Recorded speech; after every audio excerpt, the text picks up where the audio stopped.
સુરતમાં નકલી ઘી બાદ શંકાસ્પદ માખણ પકડાયું છે। અમૃતધારા ડેરી અને જનતા ડેરીમાંથી શંકાસ્પદ માખણ પકડાયું છે। પૂણા ગામ અને વરાછા ખાતે આવેલી છે આ ડેરી। 143 કિલો શંકાસ્પદ માખણ કબજે કરાયું છે। શંકાસ્પદ માખણને લેબમાં મોકલી દેવાયું છે। અગાઉ પનીર ઝડપાઈ ચૂક્યું છે। નકલી પનીરથી હોબાળો મચ્યો હતો। નકલી દૂધ પણ ઝડપાયું અને હવે શંકાસ્પદ માખણ ઝડપાયું છે। નકલી ઘી નકલી પનીર બાદ હવે શંકાસ્પદ માખણનો જે જથ્થો છે તે સુરત એસઓજી પોલીસ દ્વારા જપ્ત કરવામાં આવ્યો છે। પૂણા અને વરાછા વિસ્તારની જે ડેરીઓ છે તે ડેરીઓમાં રેડ કરવામાં આવી હતી। અલગ અલગ ટીમો બનાવવામાં આવી હતી, જ્યાંથી 143 કિલો જેટલું જે શંકાસ્પદ જે માખણ છે તે કબજે કરવામાં આવ્યું છે। આપણી સાથે ડીસીપી નકુમ સાહેબ જોડાયા છે। જી સર, એક સાથે રેડ કરવામાં આવી, શું કારણ? એક સાથે બે ડેરીમાં રેડ કરવામાં આવી। અમૃતધારા અને જનતા પૂણા ગામ અને વરાછાની આ ડેરી છે। ટોટલ 143 કિલોગ્રામ શંકાસ્પદ માખણનો જથ્થો સીઝ કરવામાં આવ્યો છે। તેની કિંમત 28,600 જેવી થાય છે અને ફૂડ સેફ્ટી ઓફિસર દ્વારા એના નમૂના પણ લેવામાં આવે છે અને એના નમૂના જો ફેલ જશે તો એ લોકો પણ અગાઉ જેમ સુરભી ડેરીના સંચાલક ઉપર ગુનો દાખલ કરવામાં આવ્યો હતો તે રીતે ગુનો દાખલ કરવામાં આવશે। નકલી પનીર પણ જપ્ત કરવામાં આવ્યું હતું અને હવે નકલી માખણ, નકલી પનીર જે છે એના વિશે અમે થોડા દિવસથી ખૂબ જ સંશોધન કરી રહ્યા છીએ।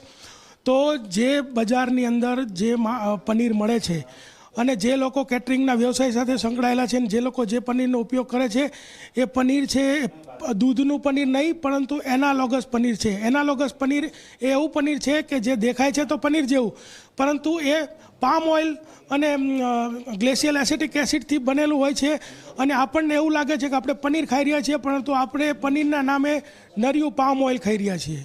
સર, આ જે માખણ છે તે ક્યાં ક્યાં વેચવામાં આવતું હતું, શું કિંમત હતી?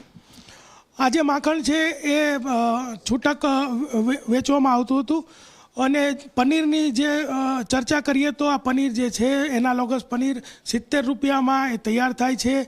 160 રૂપિયાથી લઈને 260 રૂપિયામાં કેટરિંગના વ્યવસાય સાથે જોડાયેલા લોકોને વેચવામાં આવે છે।